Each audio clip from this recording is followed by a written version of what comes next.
Well, hello and welcome back to another episode of the Frame Your World podcast.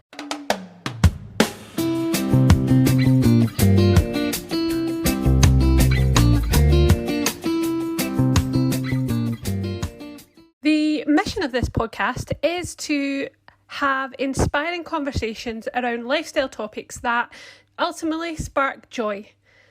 Whether that is home, career, hobbies, it's a whole range of things, and it will be a mix between myself talking with some guests and interviewing through the frame of their life, and then also I'll be sharing my own experience as a business owner, artist, writer, and giving you some behind the scenes on my business Frame Your World. If you like this episode, then please hit subscribe so you will be notified when the next episode drops. I am running a bi-weekly podcast at the moment. Make sure you jump over and subscribe to Patreon. For as little as £2 a month, you can get full access to my short stories. For exclusive podcast episodes only available to Patreons. So without further ado, let's get into today's episode. We are filming this on Bank Holiday Monday. Thank you so much for taking your time to come on and join us. My pleasure. Could share a little bit for our audience on your passion, on your journey, and just a frame. This is about a frame into our worlds. We all come from different streams and spheres, and so I just thought it'd be good to start off with a little introduction. So I'm going to make a very long story short, or I'll try to summarize. So my journey has been a very long and windy journey. It's not been the trajectory that I anticipated it would be. I had a plan, a 10-year plan, and things were going to follow that way. That's not what happened. So that's been interesting to navigate. So I will go all the way back to when I was 8 years old. Up until that age, I was convinced I was going to be a vet. I was going to save all the animals of the world. That's it. At the time, my mom was like, no. Here in Rwanda, we were in Rwanda at the time, or Congo even, they don't really, or at the time they didn't really keep pets the same way that maybe some of the Western nations do. So she didn't see the point of me being a vet there. So I'm sure I'm not the only reason we left Congo and moved to South Africa, but that was part of the reason. And craziness is to find out that at that age we actually managed to escape the genocide in my country, which is happening right next door. So that was insane to me, that me wanting to be a vet is kind of what led to that.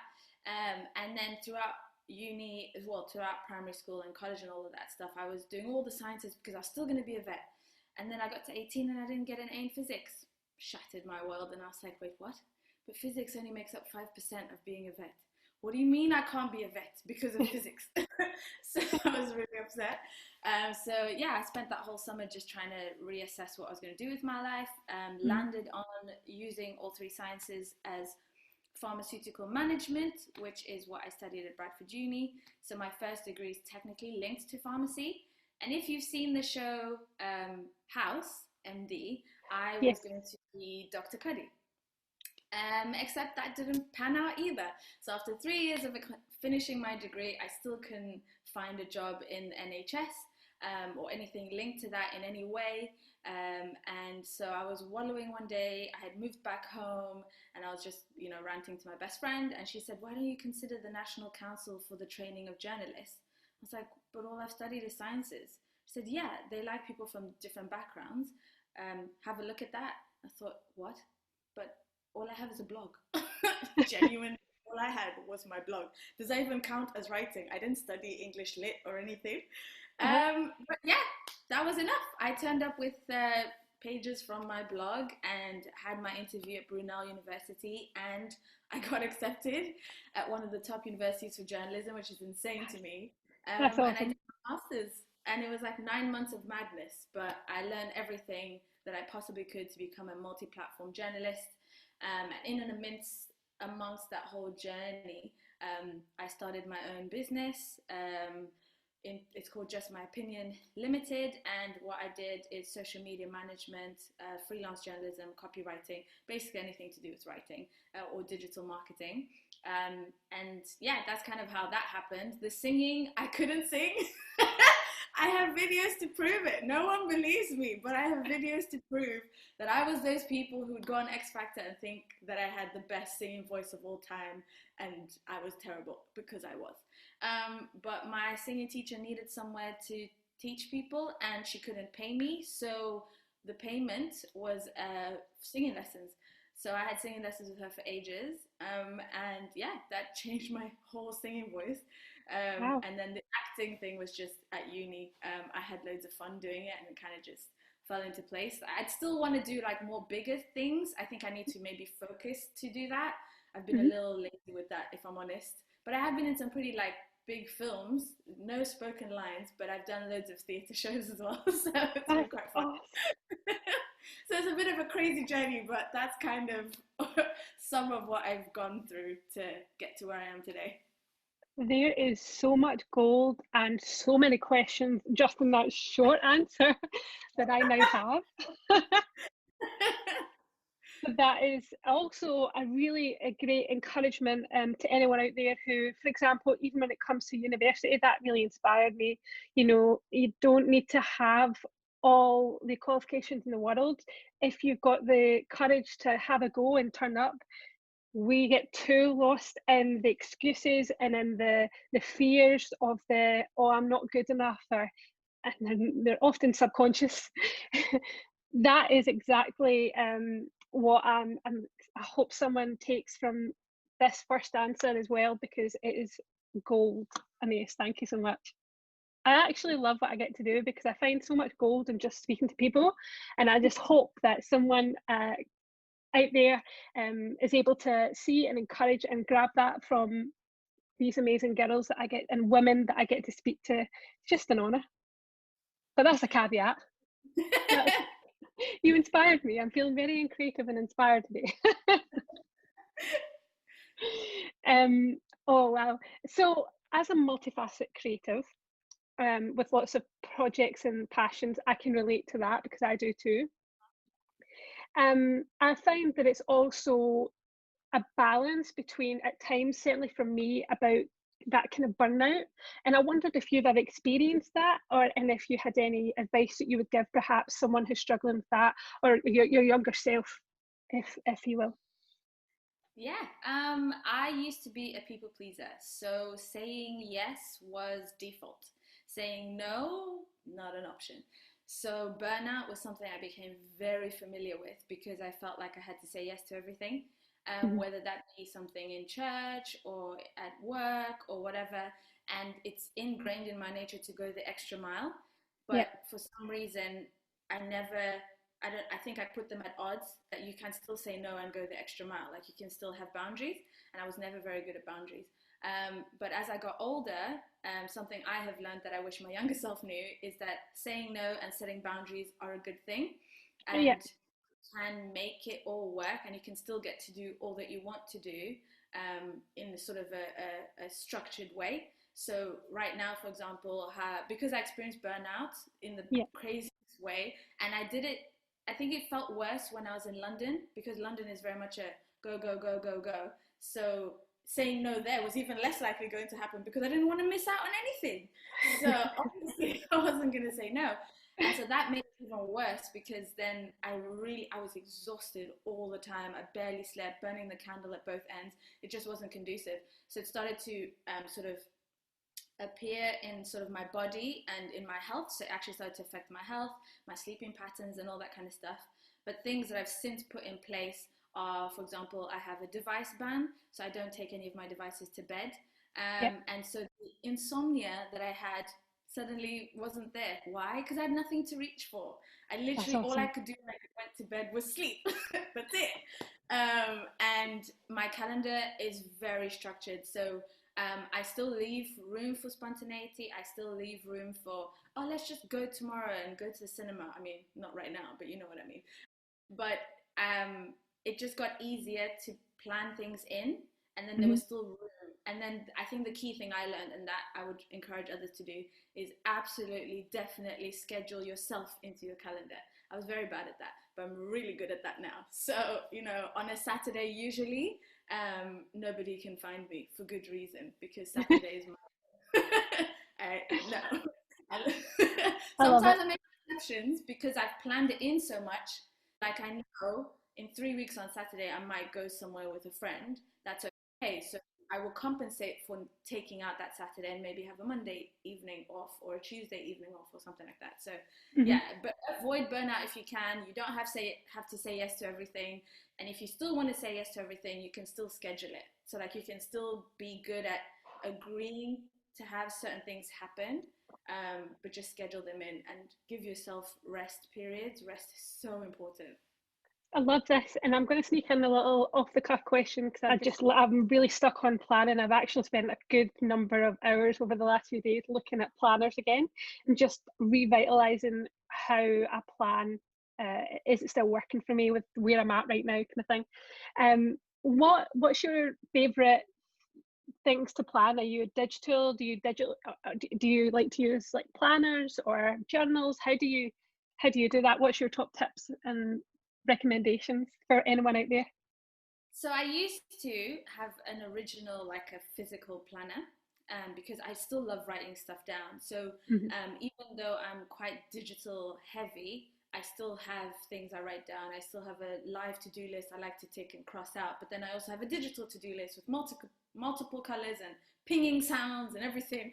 So I like to combine the two, to be honest. It depends on my mood. Like some days I need a day when I'm having a digital detox. So that day in particular, it'll be all written down.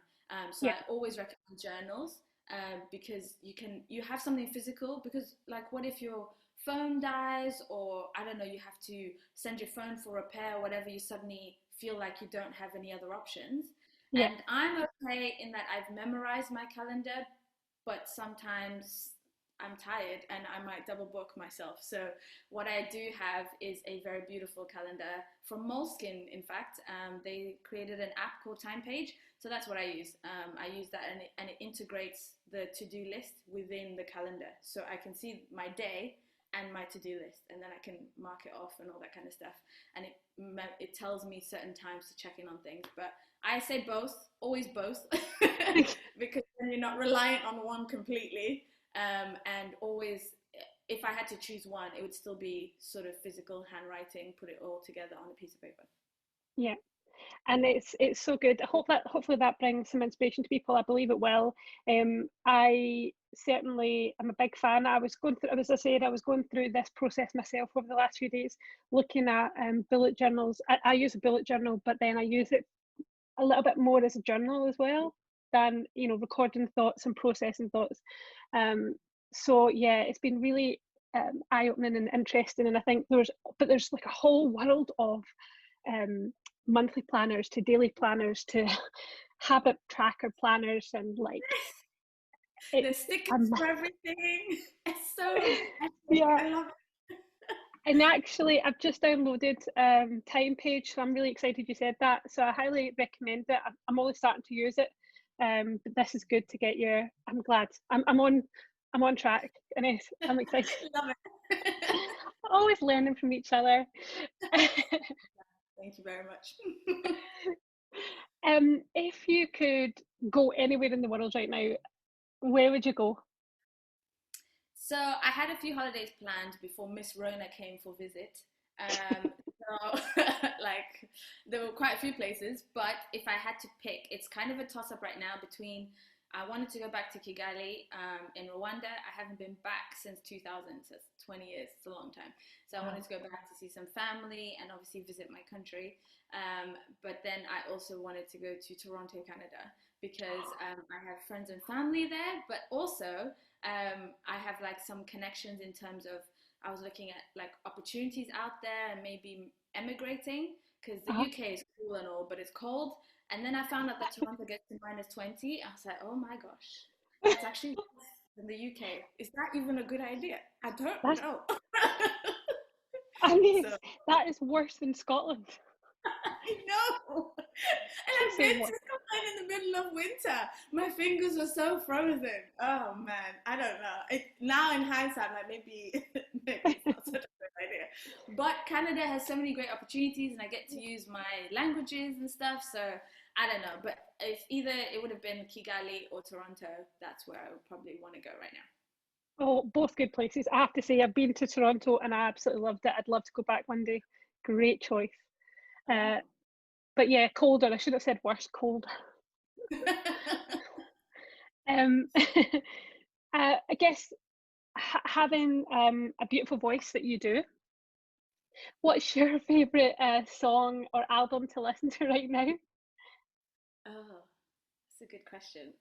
I have loads of random musical tastes. My music tastes are just very left field. So if you played, I basically have a playlist on Spotify that Yeah. I created, and I call it Shazamable. And it is just all the songs I've Shazammed or come across or found from a TV show or a movie or all that kind of stuff.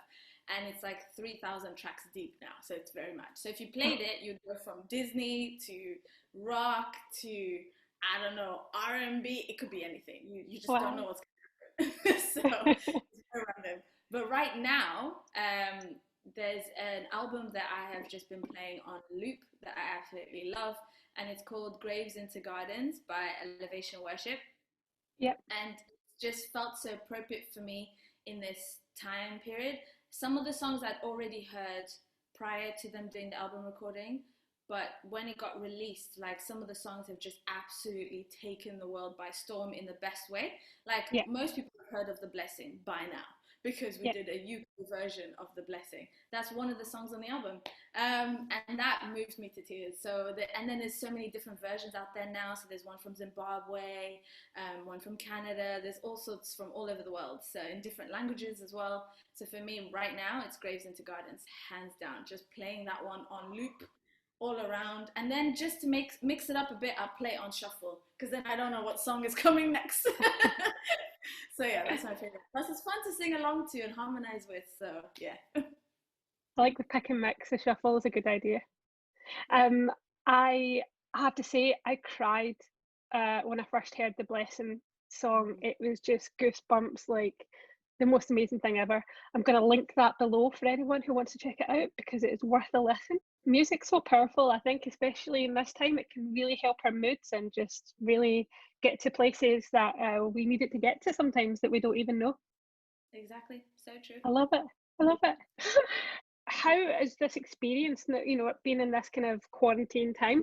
How has this experience been for you? What a quote that I keep coming back to in my head is that, we're in the same storm, different boats. And it's all relative. We're all, different places and coming from different perspectives. I just wondered, how are you doing in this time, and how has it been for you? So I have been on lockdown a bit longer than most people in the United Kingdom, and so it's felt longer for me as well. I think the caveat for me is that obviously because of my business and what I do, I've been working freelance for years. So working from home is not really surprising. Even sometimes when I'd have to travel and miss church, I would tune in and watch church online. So people who are finding it strange to watch church online, that's kind of been my norm for 8-ish years. Yeah, So it felt like just going into like the same pace, the same normal. So I actually was fine. I really enjoyed it, to be honest, which is a horrible thing to say because we're not in this for fun and games. But yeah, I actually started to enjoy that because the first 2 weeks I remember just sleeping because yeah, I was tired, so tired. So I just remember sleeping for like the first 2 weeks ish, just catching up on sleep, on slowly like just doing things I'd been meaning to do, even silly things like I didn't know you could reach the maximum on your Netflix list. I have reached it. I can no longer add things to my Netflix list. So I was like, what? So what? I've had to work through and like watch things in my Netflix list. And then about halfway through, my sister decided to move in with me. Uh-huh. So I spent half of quarantine on my own, and then the other half, my sister's been with me. The first half on my own, loved it. I realized that I'm way more antisocial than I thought. I apparently don't like people as much as I thought I did. That was really surprising. I was like, wow. Like I already know I'm an introvert. So I'm an introvert that can moonlight as an extrovert. I do it very convincingly. Most people think I'm extroverted, but low key, every time I leave an event, I'm exhausted. I'm just like, I don't want to see any people for like days. I think I would extend to quarantine and lockdown, but it did. I really didn't miss people for a long time. But in the last 2 weeks or so, quarantine has flipped on its head for me. It's been really tough. Like at least before, when I worked from home, I could change scenery. So I worked from a coffee shop, or I would go to, like, sometimes I'd go away on like a vacation or staycation, somewhere in the UK, and then I'd work from the hotel room or something. So everything was different. Or I'd go to the theatre to break up, because I love going to the theatre and watching different shows, cinema, all that kind of stuff. But because I haven't had anything to do to break up the monotony, it's kind of started to get to me. And of course, my job as a journalist means I'm consuming bad news a lot more, because at least before I had something to sort of pace it out. But now what I am doing is taking in the bad news. So I had to stop watching the daily briefings because they were really getting me angry. And then in the last 2 weeks, I've turned off all news notifications to be content with being a day late or a few hours out of the loop. And that's actually been really good for my mental health. But it was really tough, because I would watch the news and start crying because of what was happening, or get really upset. And of course, Ahmed Aubrey and what's happened with Breonna Taylor and all that kind of stuff, that got to me, because now all of a sudden I'm remembering what I've always known, but remembering again, oh my goodness, to some people my skin tone is a threat. So that was a whole thing to now try and process again. And I'm like, oh, I'm gonna have to bring my kids up in this. Like, how do I explain this? Oh wait, will I even have kids? Wait, will I ever get married? Honestly, it was a spiral. So for the last 2 weeks, I've had to really pace myself and like turn off notifications, turn off all sorts of things that I used to have on and was able to handle before, but now not so much. My sister says I feel too much. She's not wrong. I'm an empath for sure.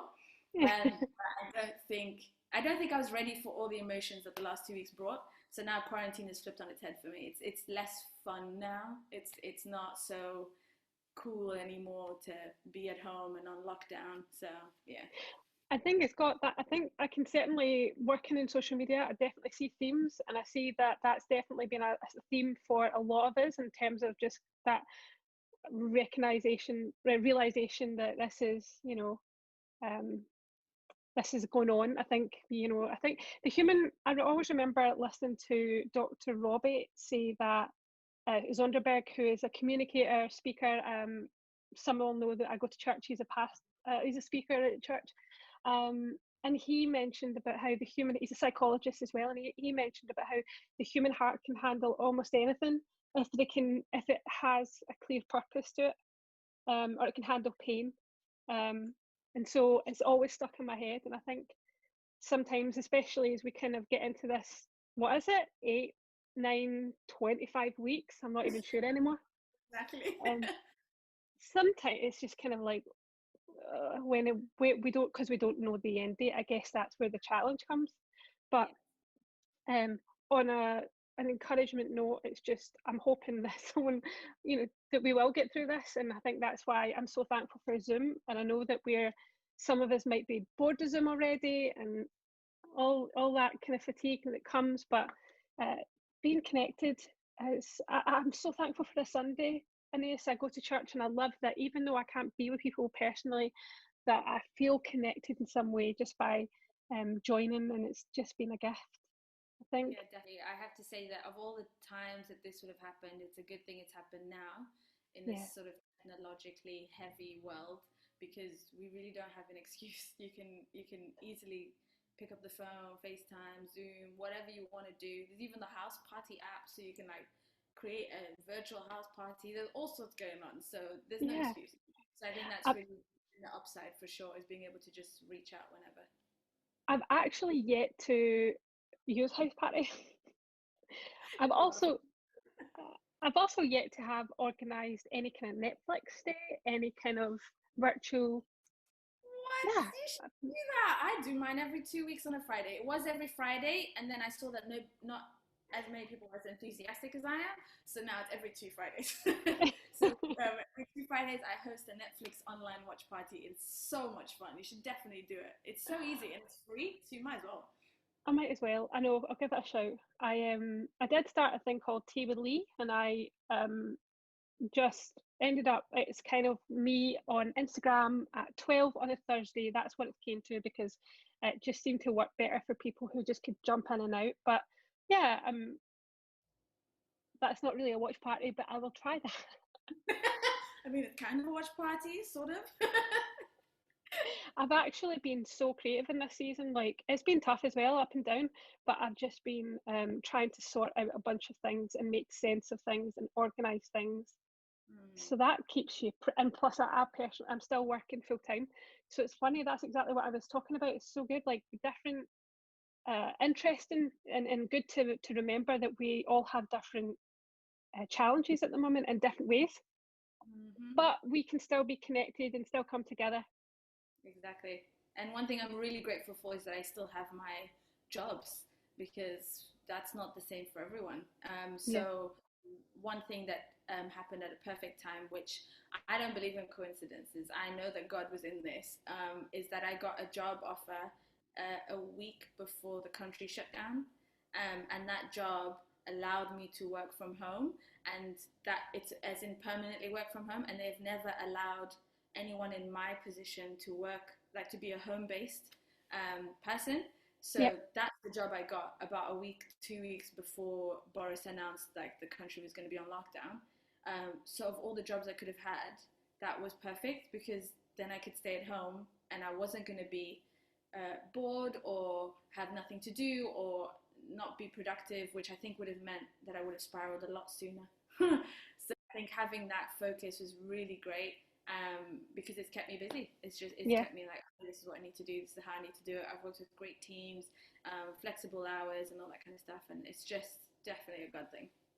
I'm encouraged by that. I think even if you don't believe or you don't go to church or anything, I think you can still get a lot from encouragement from this. There is timing, and that's awesome. I know certainly Anaïs, Matt, who is my boyfriend, my partner, we were just talking the other day about how he came back from Dorset, and he actually had been applying for jobs for months and months and months, couldn't get them in the company that he was with, but then randomly from his lease was coming up in his home, and he got a call from a recruiter who wanted to internally recruit him from a place that is literally 20 minutes away from home. Come Uh, on. so how awesome was that? Not only that, they gave him a pay rise. They pretty much gave him the job there and then. It was they came looking for him. So it was just such a great story to share, and encouragement that it's not a one size fits all. If this can happen for Matt, and for then this can happen for anyone. So hopefully, wherever you find this, if you are going through a real tough challenge right now, um, just want to try and encourage you that it's not over. And as long as we wake up with air in our lungs, then we're here with a purpose, and there's more to be had. So I'm excited and encouraged by you sharing that, Anaïs. So talking about words of inspiration, what is your favourite quote? Do you have a favourite quote? I have too many favorite quotes. We could be here all day. But I will give you one that I live by, and it's feel the fear and do it anyway. Oh, I should probably find out who that's by, because that would be rude to take credit. It's Sandra something. I will look it up. And so that's my favorite quote, because I used to, it's not that I didn't feel it, Suzanne Jeffers. It's not that I Right. didn't um, feel fear before, Mm-hmm. but I used to feel it in such a way that it would stop me from doing something. And it was never consuming in the terms of phobias and stuff, because I don't actually have any phobias, which is fantastic. I am not scared of anything. But I live with imposter syndrome very, very well. So I've had to learn to overcome that feeling of, oh my goodness, somebody's going to find me out. They're going to see that I know nothing. When actually I know that I'm good at what I do, but every time I get asked to do something, I'm like, wait, what, me? Are you sure? Me? Oh my gosh, really?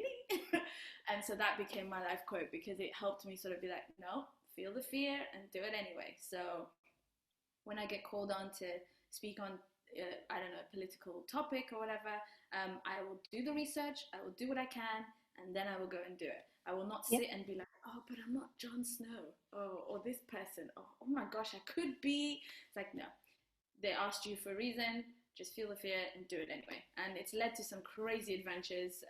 One of them was I had always wanted to visit Singapore. So the day that I decided I wanted to go for sure, like I knew I wanted to go before, but the day that I decided to go, that's the day that I bought my plane ticket. Just went to the airport, got on the plane, didn't have anywhere to stay, figured it out when I landed, and spent a month out there. And it was easily the best month of my life. And hardly any of it was planned, which is very unlike me. So, but it was really great. I loved every second. And so ever since then, I've tried to, remind myself that there's a lot to be done out there in the world, and that fear isn't necessarily a bad thing. With that in mind, have you got a highlight of 2020 so far? Ooh, highlights. Okay, let me think. There's so many highlights. Possibly sounds really cheesy, but I didn't want my sister to move in with me. I'm such a but actually having her here has been a definite highlight. We have laughed so much, a ridiculous amount of laughter. There's been moments when I've been like big sister mode and she's done something, but generally speaking, we actually like we've hit our groove and stuff, and we just laugh at really silly things like all the time, and it's really great to just have her here. It felt like it was a long time coming that she was going to move up here, but I didn't think she was going to, especially after Boris's announcement. But then she did anyway. And I was like, oh, okay, she's here. So for context, my whole family are in Wolverhampton, which is a good 2-3 hour drive from where I am, up Yeah. in Bradford. So yeah, so it's really good to have her here. That's definitely been a highlight, and also seeing. Not that should have been a test of friendships. I don't think like this lockdown should have been, but I think it's definitely shown me who my friends are. So that's definitely been another highlight. Just seeing the little things that my friends have done for me, like sending me a box of chocolates or dropping me a message or anything like that. And I'm just like, thank you guys. So I've definitely felt loved in this lockdown season. Good. That's awesome. It's a good highlight. Yeah. What's been a highlight for you then? I would say probably, well, I think there's a few, but I am thankful that I was able to go to Barcelona in January/February, just before all this happened. Good timing. Excellent That timing. I'm definitely missing that. I mean, it's great weather and stuff, but I don't have a garden, so I'm in a flat, which I'm thankful for. But it's warm, and yeah, it's nice to be out and stuff. So I'm really thankful that I got the opportunity to be in Barcelona. It was the first time I'd been away in 6 years. Wow. Um, so properly like outside of the country, that was a highlight. Oh, that's awesome. Other highlight I'd say was because I never just pick one sometimes, but is probably just being able to push forward in some of my passion projects in this season, because I've been able to rediscover art. Was my best grade at school. I mean, my e-commerce shop Premier World is creative and artistic, but I've really incorporated illustrations into my products and things, and being able to just enjoy creating more. So I'd say that's my highlight. Love it. What are your top 3 films of the year so far? So, lockdown has meant that a lot of the films I was looking forward to did not come out. So, I have been Netflixing, now TVing, Prime Yes. Videoing, all of the above. So, I don't really have top 3 in terms of films because I've watched a lot of films, and like I said to my sister earlier, I'm not gonna lie, my standards have dropped during quarantine. Like anything will do this, it's fine. Because in my other life, or part of my blog anyway, is that I review movies. Yep. It's definitely not been the levels that I have quoted, but one of the films that I really enjoyed, and I think was lovely, and I watched it with my sister, and we got emotional. Onward, and it's got Tom Holland and Chris Pratt, and they are elves that are brothers whose dad has died, and they go on a mission or on a quest, a magical quest, to Oh try wow. and if they can basically bring him back. And it's really, oh, it's brilliant. I loved everything about it. It was so great. So I really enjoyed that. But I've been mostly landing in the TV series part, so I can mention some TV series. Yep. Dead to Me, hands down, impeccable. My goodness, that show. I can't handle what just happened in season 2. I'm still processing it. Okay, I'm actually. It was a lot. So Dead to Me, everybody should watch. Everyone should watch that show. It's just fantastic. Christina Applegate, James Marsden, Linda Cardellini, like just everyone is fantastic in the show. So Dead to Me, just brilliant. I don't even know how to tell you it without spoiling it, so just watch it. And then I finally jumped onto the bandwagon of The Office, the US. I've only seen The Office, the UK version, so I felt I wanted to be loyal. But then all all 9 seasons are on Prime. So I was like, screw loyalty, let me watch it. So then I watched it and I love it. It's so great. So I'm on season 6 now. Halfway through. I'm very much gung-ho for the whole series. I get now why everybody loves Jim Halpert and Pam and all that stuff, but I knew all the actors in The Office in other spheres. It's really weird to watch their career and go back to where they were at the beginning. It's kind of odd. I see Steve Carell in The Office. It's like, oh, but I know you in all this other stuff. Oh, wow, this is where you began? Okay. So it's been quite fun. So I definitely say in terms of series, I've definitely been diving deep. There's been some fantastic TV series on Netflix, movies. What else did I enjoy recently? The Lovebirds. I watched that a few days ago. Issa Rae. And is that a film? It is. It came out on Friday on Netflix. And it's Issa Rae and Kumal. I'm not even going to attempt to say his name. Naharjirani. It's probably wrong. But they are really funny in it. And it's basically about a couple who are on a date night and accidentally get framed for a murder. And they have to try and clear their name.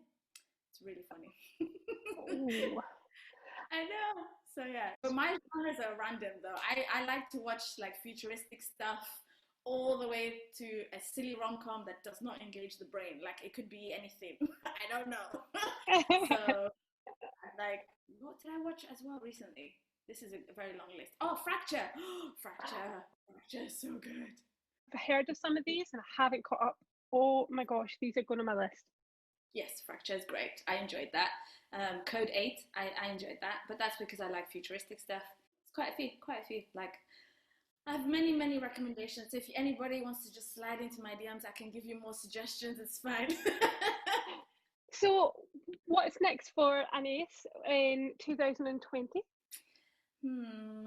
So I've been learning to rest in this time period. I think because I am a little bit of a perfectionist, or I like to be productive, and I feel like if I'm not productive, then I have no purpose.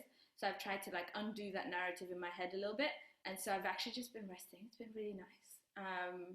But I think it's time. Like we're coming up to halfway through the year now. Like maybe I should do something. So I think what I want to do is I want to rebuild my website for my business, and then sort of relaunch, and then get back into, I guess, finding more clients and reconnecting and stuff. And then in terms of other creative pursuits, I was thinking of more seriously going into acting. So I've done it, but I've tended to do it more as like a fun paid time as opposed to a serious time. And so I was thinking maybe I might try and actually find an agency or something, because for example there was a TV series on the BBC and it was on Rwanda, and it was really great, and they had Michaela Cole in the lead, but there were hardly any Rwandans in that entire series. I was like, guys, like there's a lot of us, you could have really contacted any one of us Rwandans. So they had loads of people that looked Rwandan to play the role, and I found that really weird. I was like, why could you not have found other Rwandans? So, and obviously I'm from Rwanda, so I thought, nah, you know what, let me try fix this. So I'm going to try get an agent and, you know, maybe more actively do something like that. And in terms of singing, I don't know yet. Maybe start to do like an EP, finish writing songs. I haven't done an EP since 2010. Boy, that's a long time. so, so that's kind of some of the things I'm thinking of. There's loads more things brewing up in here, but I think it's time to get it out of my head and sort of, out into the real world. Well, when you have that EP or when you need to let us know about a new acting project or anything like that, come back on the podcast and we'll make sure we spread the word. Yes, definitely. Sounds good. Where can we connect with you after the podcast? So I am on a lot of social media places, except TikTok. I do watch all the TikTok videos, but I refuse to cave in. I keep saying that TikTok is just Vine's baby, and so they just brought Vine by another name.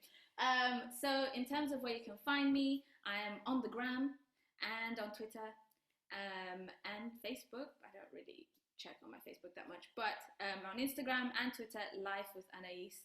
Kept it nice and simple. It used to have a really clever at name, but it wasn't making sense to most people, so I was like, this is just stupid, so I changed it. So at Life with Anaïs on Instagram and Twitter, because those are the two main places I check. But I do also have a YouTube channel, Melodies by Anaïs, that's online. I'm kind of everywhere.